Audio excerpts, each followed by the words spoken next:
Welcome to Alpha Recap. I'm Riley. Today we're unpacking Friday's market action, the big AI earnings wave, a surprise in healthcare, and some wild microcap moves heading into the long weekend. As always, if you have questions, you can reach us at stockalpha.ai. Hey Riley, thanks for having me. Lots to get through. It felt like a bit of everything on one trading day. Exactly. Markets closed after the bell on Friday, and we saw a clear split. Mega cap tech leaned into an AI narrative. Healthcare got a meaningful beat, and microcaps went bananas in spots. So Kate, start with the big picture on the AI earnings wave. What did analysts say? Sure. The headline was that Apple, Amazon, and Google really anchored what people are calling an AI-led earnings wave. The focus wasn't just on whether they beat estimates. It was their forward guidance and any commentary about AI spending or cloud commitments. Right. Guidance was the currency of the day. So what does guidance actually change for the market? Guidance compresses uncertainty. When management says they plan to step up cloud spend or roll out AI products on a certain timetable, that updates expectations about future revenue and margins. In plain terms, if companies signal more durable AI revenue, analysts will likely bake that into valuations today. If they don't, the excitement can fade. So it was less about the quarter already reported and more about what the next few quarters might look like. Makes sense.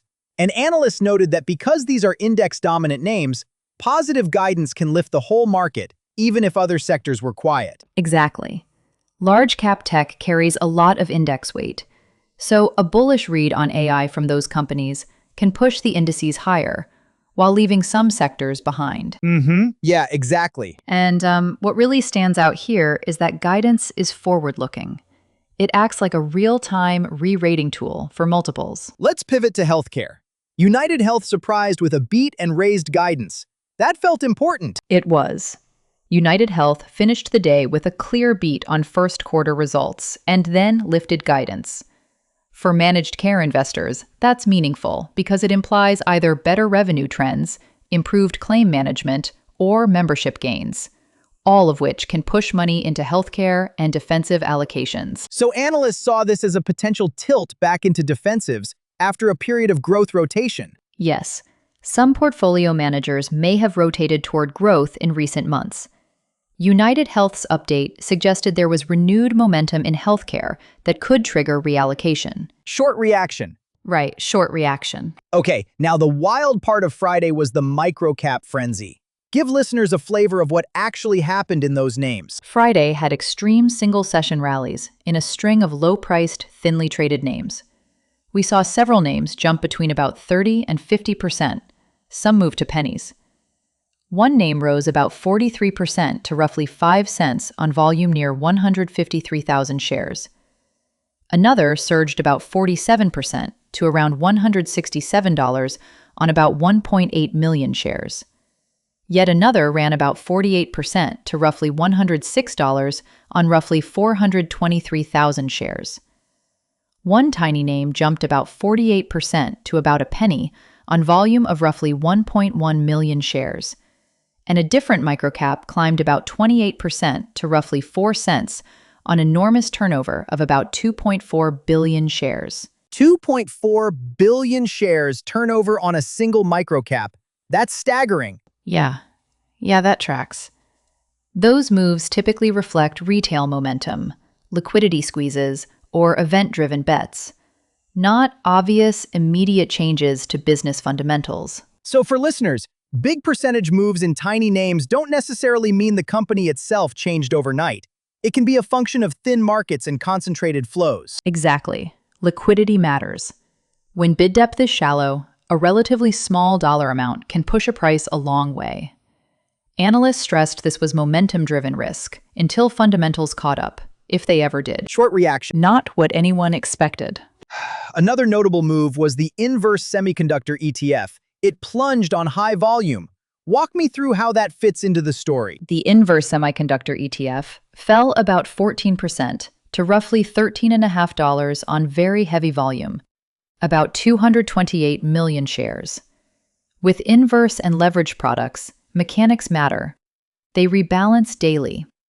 On volatile sessions, Rebalancing and big flows can create amplified moves that aren't always a clean reflection of the spot semiconductor market. So there were two competing narratives: upbeat AI commentary for big tech, but a blowout in an inverse chip ETF.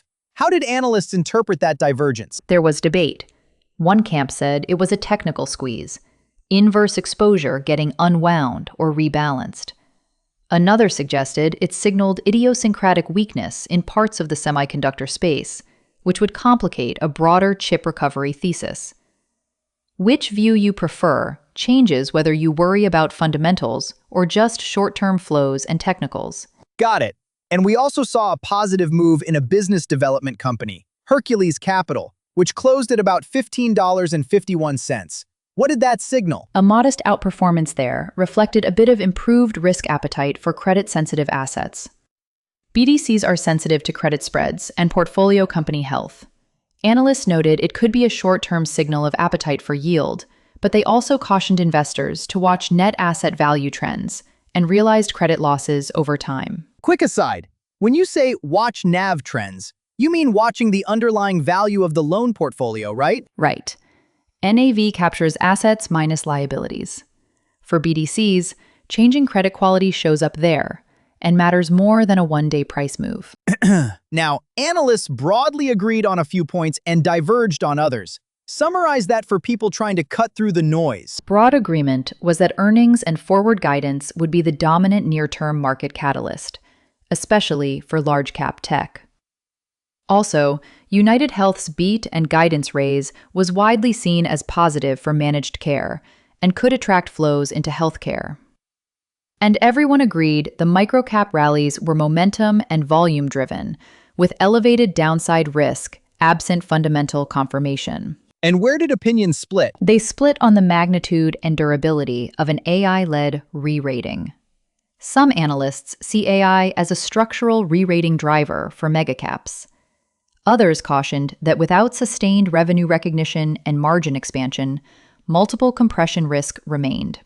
They also disagreed about the semiconductor ETF drop, technical squeeze versus real sector weakness, and about whether microcap moves were retail accumulation, short covering, or thin market anomalies. So the right read affects whether you chase momentum or step back into caution. Makes it a high-stakes interpretive exercise. Exactly. I mean, when you step back and look at this, it's about distinguishing structural signals from plumbing-driven volatility. Let's make this practical. What did analysts suggest for different investor types? Quick hits. Long-term growth investors were told to focus on secular signs, recurring revenue, and sustainable margin gains tied to AI, not one-day headlines. Value and income investors should watch UnitedHealth and BDC NAVs for implications on allocations. Active traders could have found momentum plays in microcaps, but with elevated liquidity and execution risk. Risk-averse investors were reminded that the inverse ETF move and microcap volatility reinforced the need to mind position sizing and hedge mechanics. Short reaction. Big move. Okay, before we wrap, what should listeners watch next week? A quick watch list, please. Analysts recommended 4 practical things. Read earnings commentary for explicit AI-related capital expenditure guidance and cloud commitments. Monitor UnitedHealth and peers for follow-on confirmation in claims trends and membership. Track liquidity metrics and multi-session volume patterns in microcaps to separate squeezes from sustainable moves. And reevaluate hedge mechanics for leveraged and inverse products so you understand daily rebalance and path dependency. Great checklist. Any final takeaways to summarize? Sure. First, markets close the week with a clear AI narrative among megacaps. But that narrative will live or die by guidance and future revenue recognition. Second, UnitedHealth's beat was a meaningful positive for healthcare momentum. Third, extreme microcap moves were mostly liquidity-driven, so treat them as higher-risk momentum plays. And finally, the inverse semiconductor ETF's big down day illustrated how product mechanics and flows can produce outsized, sometimes misleading moves. Solid. Quick reminder, this is market analysis and informational only. We didn't recommend buying, selling, or holding any specific security, And this isn't personalized investment advice. Analysts note trends and metrics. Listeners should do their own due diligence. Right, and if you want to dig deeper on any of these topics, check the earnings transcripts and watch guidance language closely. That's where the durable signals usually live. Final sign-off. If you have questions about anything we covered today, head to stockalpha.ai, where you can ask us directly and we'll answer live. For more market analysis and insights, visit stockalpha.ai. Thanks for listening. I'm Riley. Thanks, everyone. I'm Kate. Have a great weekend, and we'll see you next week.